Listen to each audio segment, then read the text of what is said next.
સો students, હવે આપણે શરૂ કરવા જઈ રહ્યા છે નવું ચેપ્ટર, ફર્સ્ટ ચેપ્ટર સજીવોમાં પ્રજનન, રિપ્રોડક્શન ઇન ઓર્ગેનિઝમ્સ.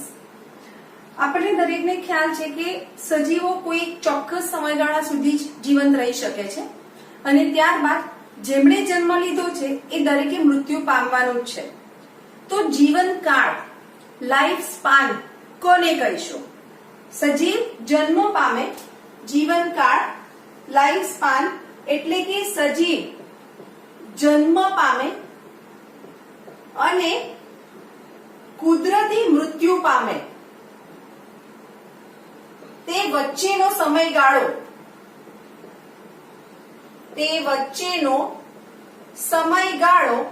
તેને આપણે જીવનકાળ, જીવન અવધિ કે લાઈફ સ્પાન તરીકે ઓળખીએ છીએ.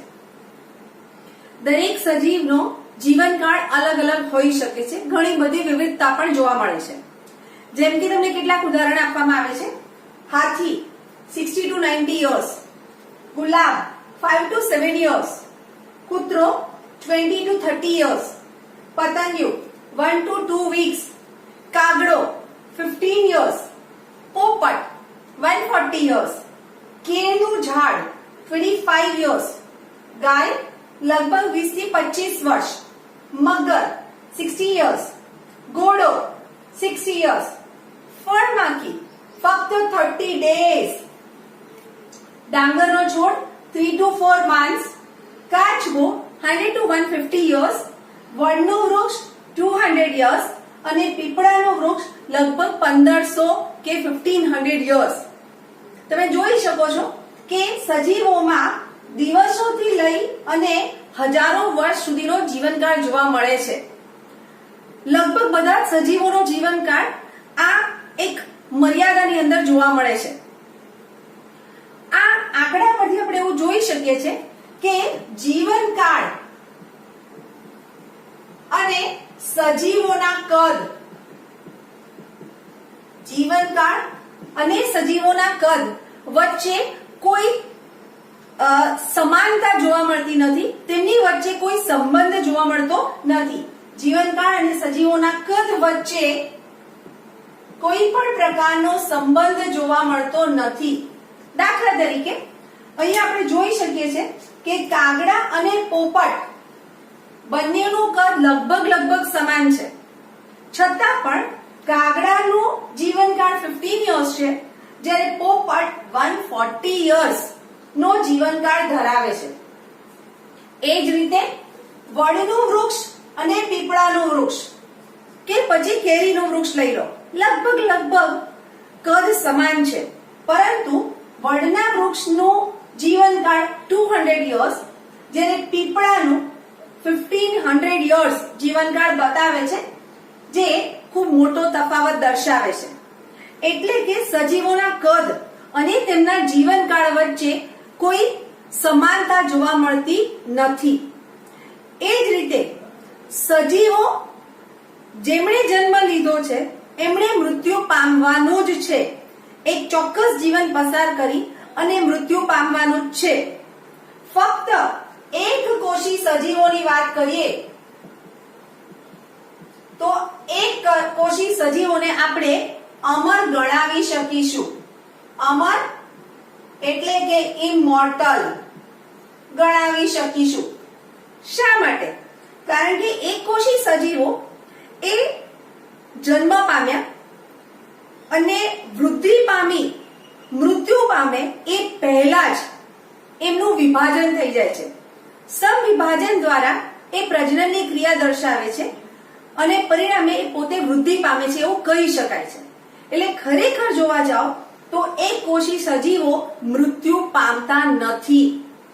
એક સજીવ જે હતો એમાંથી નવા 2 સજીવનું સર્જન થઈ ગયું. એટલે કે હવે આ પિતૃકોષનું કોઈ અસ્તિત્વ રહેતું નથી અને પિતૃકોષ મરતો પણ નથી. મર્યા પહેલા જ વિભાજન દ્વારા એણે નવા કોષોનું સર્જન એટલે કે નવી સંતતિનું સર્જન કરી લીધું છે. ટૂંકમાં આપણે અહીંયા કહેવા માંગ્યા કે જીવનકાળ જે છે એને આપણે એક ચોક્કસ મર્યાદામાં બાંધ્યો છે. જન્મથી કુદરતી મૃત્યુ વચ્ચેનો આ સમયગાળો આપણે બાંધ્યો છે. એવી જ રીતના તમે એવું કહી શકો છો કે જો સજીવો મૃત્યુ પામતા હોય તો એ કોઈ એક પ્રક્રિયા હશે કે જેને કારણે તેમની જાતિનું સાતત્ય જળવાય. એવી કઈ પ્રક્રિયા છે કે જેના કારણે તેમની જાતિનું સાતત્ય જળવાઈ રહે? તો આપણે બધાને જ ખ્યાલ છે કે આ પ્રક્રિયાનું નામ છે પ્રજનન. પ્રજનન એટલે કે સજીવ પોતાની પુખ્તતાએ પોતાના જેવી જ સંતતિનું નિર્માણ કરે એ ઘટનાને આપણે પ્રજનન તરીકે ઓળખીએ છીએ. સર્જાયેલી સંતતિ હવે વૃદ્ધિ પામે છે અને ત્યારબાદ ફરી પ્રજનન દ્વારા નવી સંતતિનું સર્જન કરે છે. ટૂંકમાં અહીંયા જન્મ, વૃદ્ધિ અને મૃત્યુ નું ચક્ર સતત ચાલ્યા જ કરે છે. પ્રજનનના કારણે પેઢી દર પેઢી લક્ષણો નું વહન થતું રહે છે અને કોઈ એક જાતિનું જીવ સાતત્ય જળવાઈ રહે છે. તો પ્રજનનના કારણે જીવ સાતત્ય જળવાય છે. શું દરેક સજીવ એક જ પ્રકારે પ્રજનન કરે છે? એ પ્રજનનની પ્રક્રિયા કોણ નક્કી કરે છે?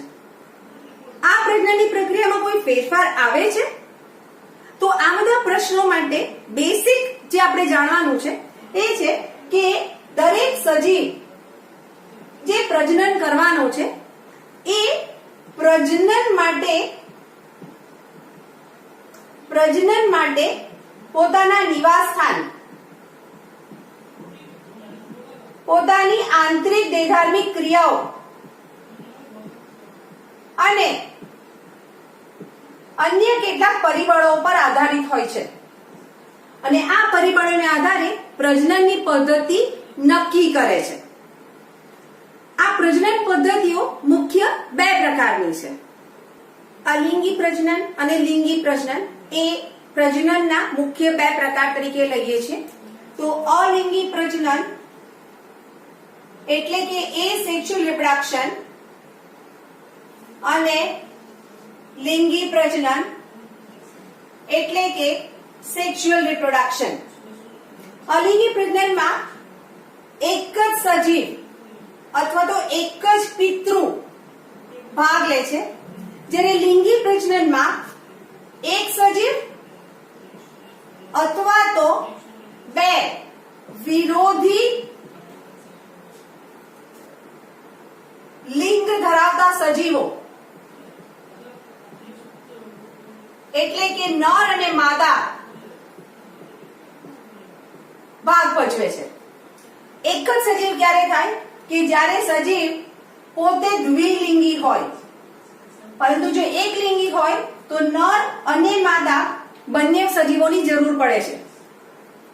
અલિંગી પ્રજનનમાં જન્યુ નિર્માણ જોવા મળતું નથી, જ્યારે લિંગી પ્રજનનમાં જન્યુ નિર્માણ થાય છે. અલિંગી પ્રજનનમાં જન્યુઓ ભેગા થતા નથી કારણ કે જન્યુઓનું સર્જન જ નથી થયું, જ્યારે અહીંયા જન્યુઓ ભેગા થઈ ફલનની પ્રક્રિયા દ્વારા ફલિતાંડનું સર્જન કરે છે. અલિંગી પ્રજનનમાં સર્જાયેલી સંતતિ પિતૃને આબેહૂબ મળતી આવે છે અને એટલા માટે એને આપણે જનીનિક પ્રતિકૃતિ કે ક્લોન, ઇંગ્લિશમાં પણ ક્લોન તરીકે આપણે એને ઓળખીશું. જ્યારે લિંગી પ્રજનનમાં સંતતિમાં નર અને માદા બંનેના લક્ષણ જોવા મળશે. બંનેના લક્ષણ પ્રાપ્ત થાય છે. અહીંયા ભિન્નતા જોવા મળતી નથી, જ્યારે આ ભિન્નતા ધરાવે છે અને માટે ઉદ્વિકાસની દ્રષ્ટિએ અહીંયા કોઈ ફાળો પ્રાપ્ત થતો નથી, જ્યારે ઉદ્વિકાસની ઘટનામાં લિંગી પ્રજનનનો મહત્તમ ફાળો જોવા મળે છે, જેથી ઉદ્વિકાસ શક્ય બને છે. હવે પછીના ટોપિકમાં આપણે અલિંગી પ્રજનન ને ડિટેલમાં ભણીશું, એના પ્રકારો ભણીશું અને કયા કયા સજીવોમાં થાય છે એના વિશે અભ્યાસ કરીશું. શરૂ કરવા જઈ રહ્યા છે અલિંગી પ્રજનનની પદ્ધતિઓ. અલિંગી પ્રજનનમાં મુખ્યત્વે એક જ સજીવ ભાગ લે છે. સંતતિ પિતૃને આબેહૂબ મળતી આવે છે, અન્ય સંતતિને પણ મળતી આવે છે અને આ રીતે પ્રાપ્ત થયેલી જનીનિક અને બાહ્યાકાર સમાન લક્ષણો ધરાવતી સંતતિ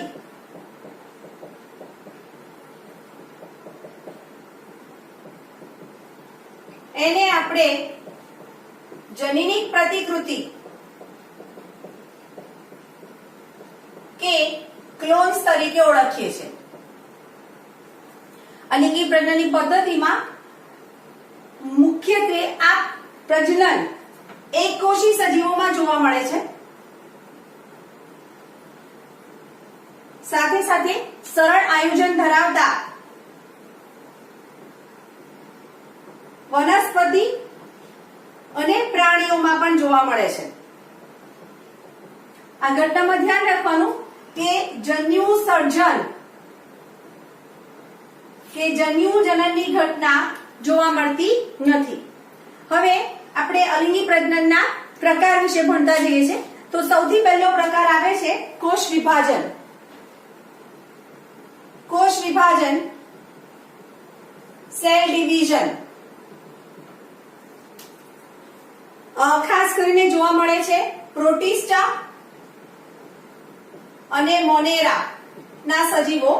મોનેરા એટલે કે બેક્ટેરિયાના સજીવો કે જ્યાં કોષ પોતે વિભાજન પામે છે, એટલે કે કોષ વિભાજન દર્શાવે છે અને પરિણામે નવી સંતતિ સ્વરૂપે કોષોનું સર્જન કરે છે. બહુ જ સામાન્ય ઘટના છે કે જ્યાં એક કોષી સજીવ વિભાજન દ્વારા બે નવા કોષનું સર્જન કર્યું અને બંને નવા કોષ હવે પોતાની એક સ્વતંત્ર ઓળખ દર્શાવતા નવા સજીવોમાં પ્રસ્થાપિત થાય છે. બીજા પ્રકારમાં આવશે દ્વિભાજન. દ્વિભાજનમાં સજીવ પોતે બે ટુકડામાં વિભાજિત થાય છે. ક્યાં જોવા મળે છે? તો અમીબા અને પેરામીશિયમમાં.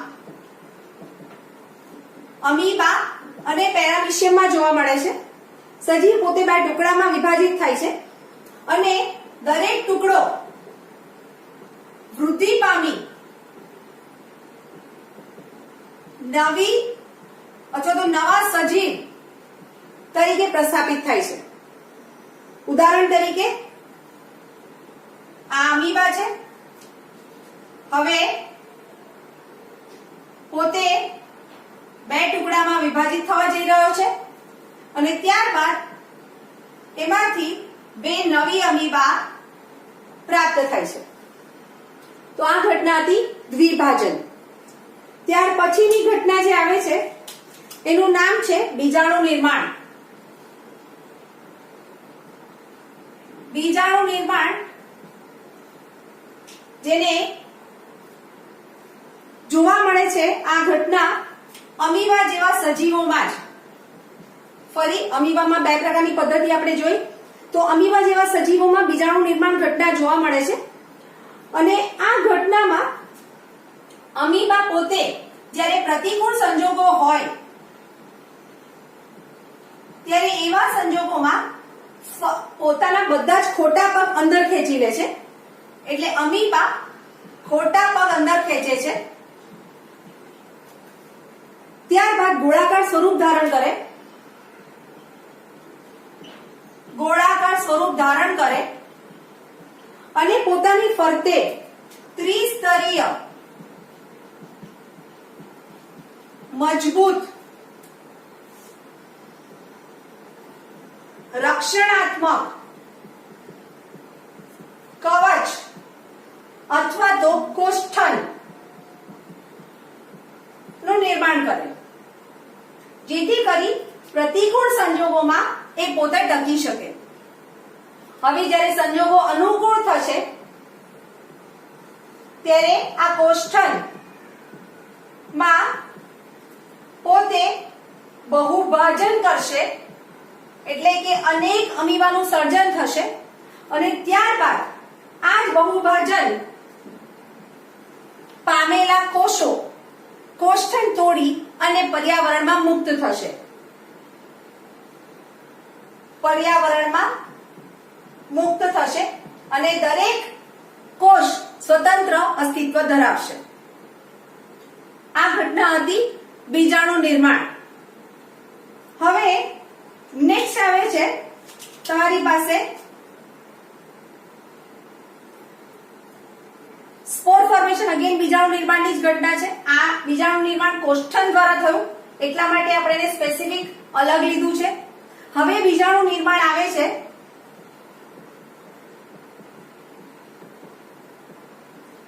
બે પ્રકારના સજીવોમાં, ખાસ કરીને લીલ અને ફૂગમાં જોવા મળે છે. ઉદાહરણ તરીકે બે પ્રકારના બીજાણુ ઉત્પન્ન થાય છે, ચલ બીજાણુ અને અચલ બીજાણુ. ચલ એટલે કે મોટાઈ, અચલ એટલે કે નોન મોટાઈ, કે જે ચલિત છે અને પરિણામે એ ગતિ કરી શકે છે. ઉદાહરણ છે ક્લેમિડોમોનાસ. ક્લેમિડોમોનાસમાં તમે જોઈ શકો છો કે આ રીતના કશા ધરાવતા અનેક ચલ બીજાણુઓ સર્જાય છે અને તે મુક્ત પણ પામે છે. જ્યારે અચલમાં ઉદાહરણ છે પેનિસિલિયમમાં જોવા મળતા કોનિડિયા. કોનિડિયા જોવા મળશે પેનિસિલિયમમાં. રચના આ રીતના છે. આ પેનિસિલિયમ ફૂગ છે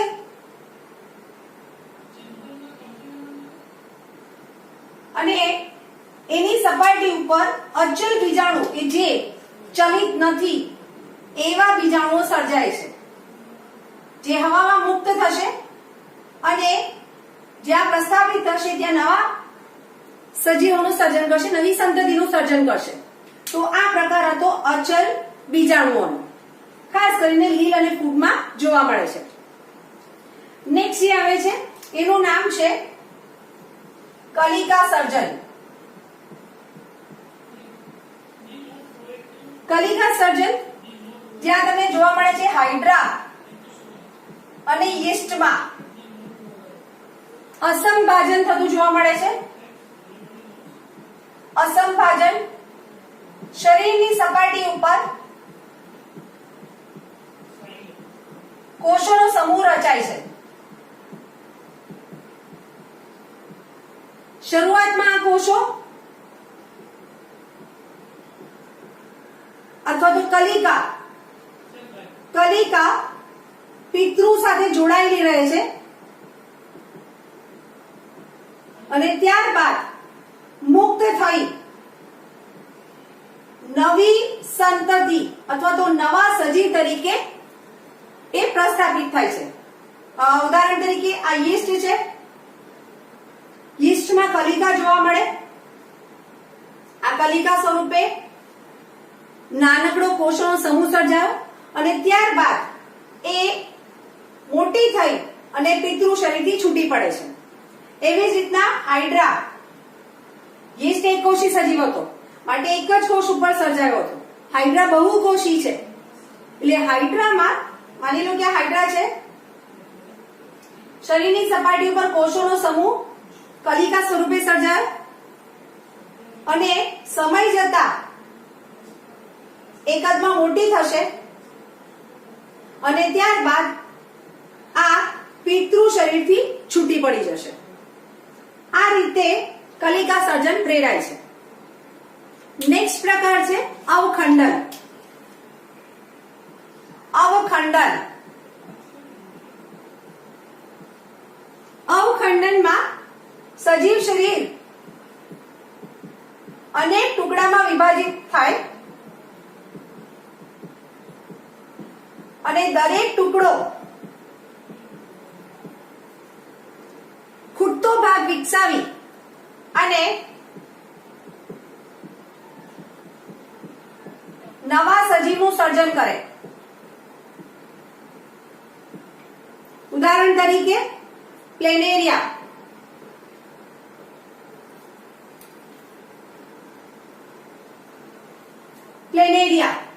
પ્લેનેરિયા આ પિતૃ શરીર છે.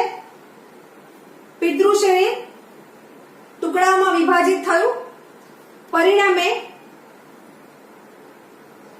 આપણને આ રીતના ટુકડા મળે છે, જે હવે દરેક ખૂટતા ભાગ વિકસાવી અને 1 2 3 4 એવા 4 નવા પ્લેનેરિયા સર્જી આપે છે.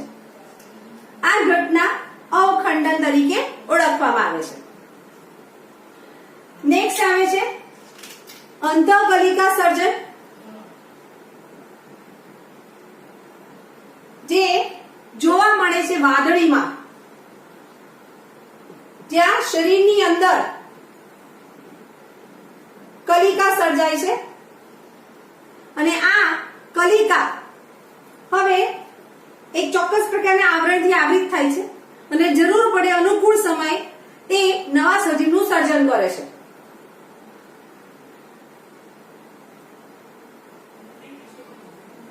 આ રીતના શરીરની અંદર કલિકા સ્વરૂપે અનેક કોષો સર્જાયા, અંદર સર્જાય છે, માટે આપણે અંતઃકલિકા તરીકે ઓળખીએ છીએ. અને ત્યારબાદ એ અનુકૂળ સમયે પિતૃદેહ દ્વારા નવી સંતતિઓનું સર્જન કરી આપે છે. આના પછીની જે પદ્ધતિ આવે છે એનું નામ છે વાનસ્પતિક પ્રસર્જન. વાનસ્પતિક પ્રસર્જન ભણતા પહેલા દરેકના ઇંગ્લિશ નામ જોઈ લઈએ. કોષ વિભાજન, સેલ ડિવિઝન પ્રોસેસ. દ્વિભાજન, બાઇનરી ફિશન.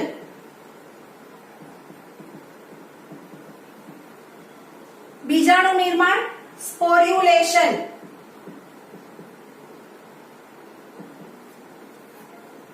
આ બીજાણુ નિર્માણ, સ્પોર ફોર્મેશન.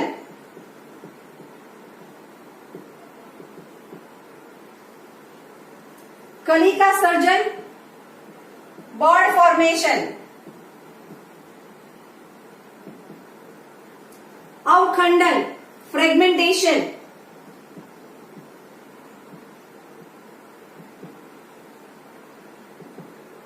અને અંતઃકલિકા સર્જન એટલે કે જેમ્યુલ્સ.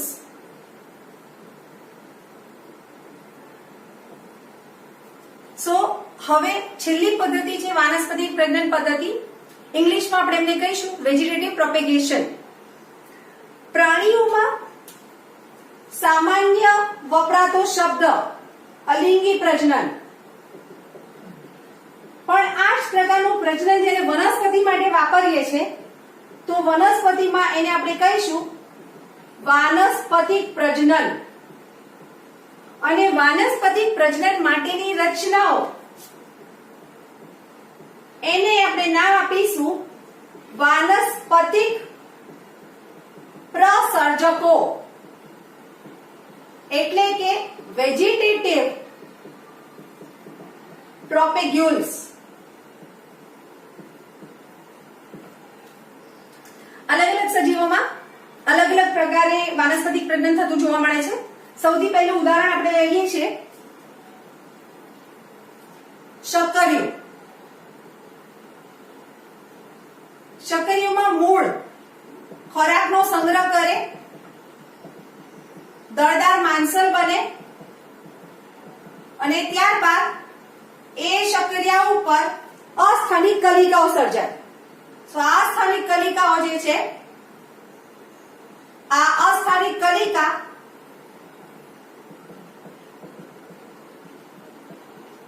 નવા શક્કરીયના છોડના નિર્માણ માટે જવાબદાર બને છે.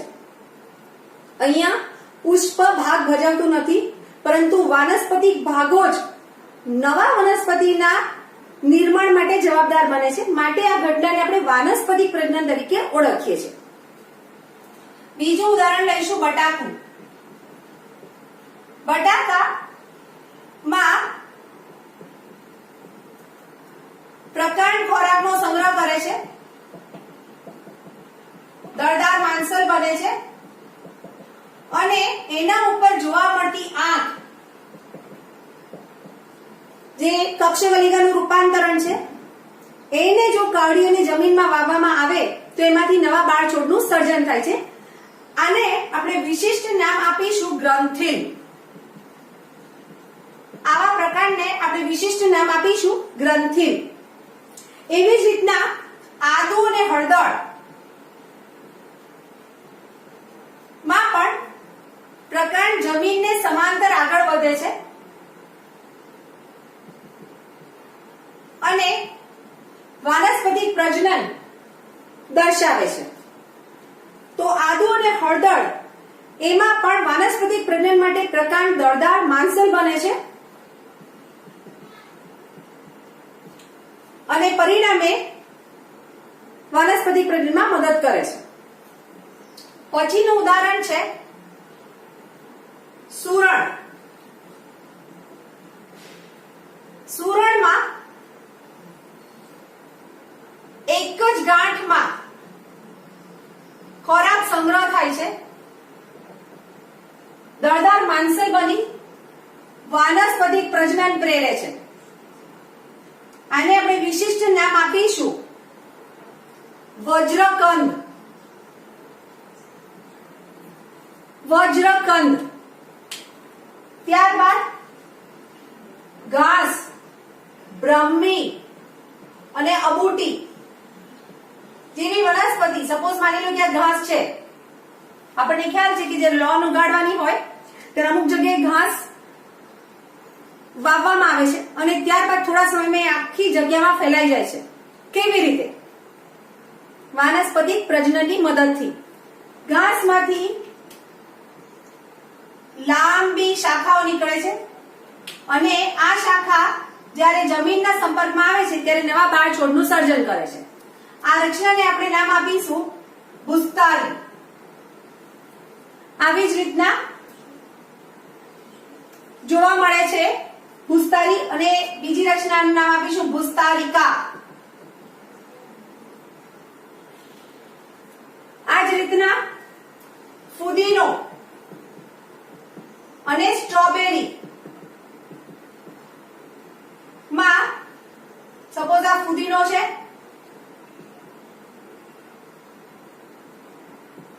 જમીનની નીચેથી શાખા નીકળે છે, જમીનના સંપર્કમાં આવતા નવા બાળ છોડનું સર્જન કરે છે.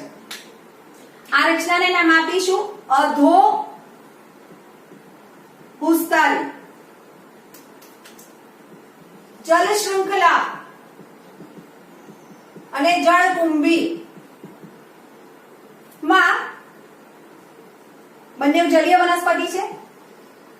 જલીય વનસ્પતિ છે એમાં પણ જમીનને સમાંતર ટૂંકી શૃંખલાનું સર્જન થાય છે. આ દેખાય છે. નીચે પાણી છે અને એમાંથી એક ટૂંકી જાડી શૃંખલાનું સર્જન થઈ જમીનના સંપર્કમાં આવતા નવા બાળ છોડનું સર્જન કરે છે. આ ઘટના માટે જે વિશિષ્ટ નામ આપીશું એનું નામ છે ભૂસ્તારિકા. ભૂસ્તારી અને ભૂસ્તારિકામાં ફરક એટલો છે કે ભૂસ્તારી લાંબી પાતળી શાખા છે જ્યારે ભૂસ્તારિકા જાડી અને ટૂંકી શૃંખલા છે. બંનેનું કામ વાનસ્પતિક પ્રજનન જ છે. સો કદાચ ભૂસ્તારિકા હું અહીંયાથી કાઢી નાખું છું એટલે તમને ગેરસમજ ન થાય. ત્યારબાદ જળકુંભીને વિશિષ્ટ નામ આપવામાં આવ્યું છે ટેરર ઓફ બેંગાલ.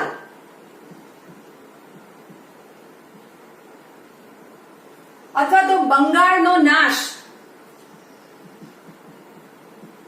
તરીકે ઓળખવામાં આવતી આ વનસ્પતિ શા માટે એવું નામ આપવામાં આવ્યું છે? આ વનસ્પતિ તેના આકર્ષક પુષ્પોના કારણે વિદેશથી ભારત લાવવામાં આવી હતી. સુંદર મજાના પર્પલ ફ્લાવર્સ હતા અને આ પુષ્પ ખૂબ આકર્ષિત હતા અને માટે એને વિદેશથી લાવવામાં આવી. પરંતુ જ્યારે એને તળાવમાં અહીંયા સ્થાપિત કરવામાં આવી તો થોડા જ સમયમાં આખા તળાવમાં ખૂબ ફટાફટ છવાઈ ગઈ. વાનસ્પતિક પ્રજનનના કારણે આખા તળાવમાં એવી રીતે છવાઈ ગઈ કે જેથી કરી તળાવની અંદર એટલે કે નિમજ્જિત કહીએ એટલે પાણીની અંદર થાય. નિમજ્જિત અવસ્થામાં રહેતા અન્ય પ્રાણીઓ, અન્ય વનસ્પતિ ને ઓક્સિજન મળવાનો બંધ થઈ ગયો અને પરિણામે એક પ્રખર નીંદણ તરીકે આખા તળાવમાં છવાઈ અને બાકીના સજીવોનો વિનાશ નોતર્યો. માટે એને આપણે ટેરર ઓફ બેંગાલ કે બંગાળનો નાશ તરીકે પણ ઓળખીએ છીએ, જેને બીજું નામ આપ્યું છે એટલે એનું વૈજ્ઞાનિક નામ છે આઇકોર્નિયા. જળકુંભીનું વૈજ્ઞાનિક નામ છે આઇકોર્નિયા. ત્યાર પછી તમને જોવા મળે છે કેળા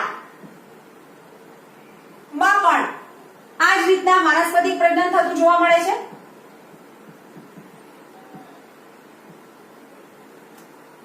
કેળામાં પણ વાનસ્પતિક પ્રજનનની પ્રક્રિયા જે થઈ એના માટેનું વિશિષ્ટ નામ ગાંઠામૂળી,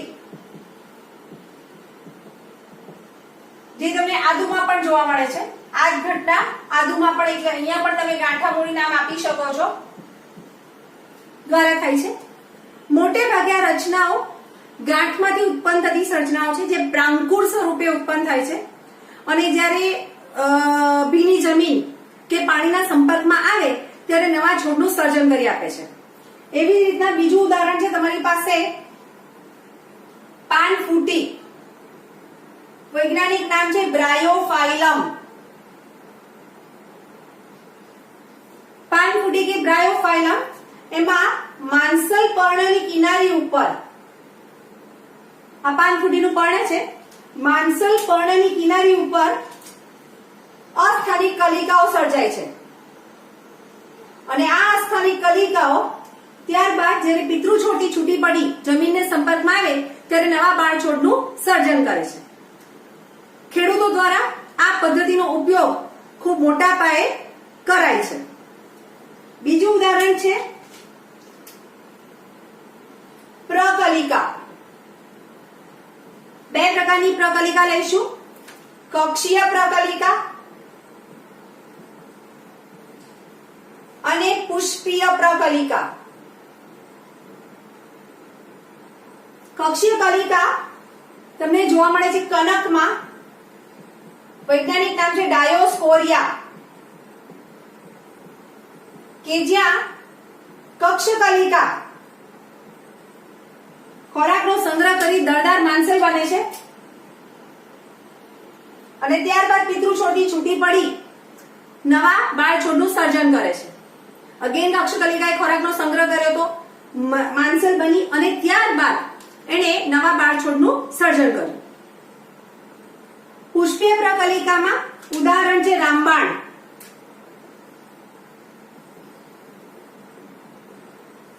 કે જ્યાં રામબાણમાં પુષ્પ કલિકા ખોરાકનો સંગ્રહ કરી દળદાર માંસલ બને છે. આ પુષ્પીય કલિકા છે જે ખોરાકનો સંગ્રહ કરી દળદાર માંસલ બને છે અને ત્યારબાદ મુખ્ય છોડથી છૂટી પડી જમીનના સંપર્કમાં આવતા નવા બાળછોડનું સર્જન કરે છે. ટૂંકમાં વાનસ્પતિક પ્રજનન હોય કે અવખંડન હોય કે પુનઃસર્જન હોય, કોઈ પણ પ્રકારનું અલિંગી પ્રજનન જે છે એ સરળ કક્ષાના સજીવોમાં જોવા મળે છે અને આબેહૂબ પ્રતિકૃતિઓ મેળવાય છે. પ્રતિકૂળ સંજોગોમાં આ પ્રજનન દ્વારા નિયતપણે નવી સંતતિનું સર્જન કરવામાં મદદરૂપ બને છે. અહીંયા થોડાક અંગ્રેજી નામ પણ આપી દઉં છું. બટાકામાં ગ્રંથિલ ને ઇંગ્લિશમાં આપણે કહીશું ટ્યુબર. ગાંઠામૂળીને નામ આપીશું રાઇઝોમ. ભૂસ્તરીને રનર, અધોગ ભૂસ્તરી એને ઓફસેટ, એને સકર, ભૂસ્તરિકા ઓફસેટ, બંગાળનો નાશ અથવા તો જળાશયનો શાપ એમાં આવે છે. ગાંઠામૂળી આપણે ઓલરેડી કહી દીધું રાઇઝોમ. પાનફૂટીમાં અસ્થાની કલિકાઓ જ છે, એનું કોઈ વિશેષ નામ આપ્યું નથી. પ્રકલિકા બલ્બિલ. અને હજી એક રહી જાય છે જે છે કંદ, એટલે કે ડુંગળી અને લસણમાં પર્ણતલ ખોરાકનો સંગ્રહ કરે છે. આપણને ખ્યાલ છે કે ડુંગળીના પર્ણ આ રીતના જોવા મળે, એમાં આ પર્ણતલ વાળો ભાગ ખોરાકનો સંગ્રહ કરે, દળદાર માંસલ બને અને ત્યારબાદ એ નવા બાળ છોડના સર્જન માટે સક્ષમ બને છે. આ કંદને વૈજ્ઞાનિક રીતે વાનસ્પતિક પ્રજનન માટેની એક પદ્ધતિ ગણવામાં આવે છે, જેને ઇંગ્લિશમાં આપણે નામ આપીશું બલ્બ, જે પણ વાનસ્પતિક પ્રજનનમાં મહત્વનો ભાગ ભજવે છે.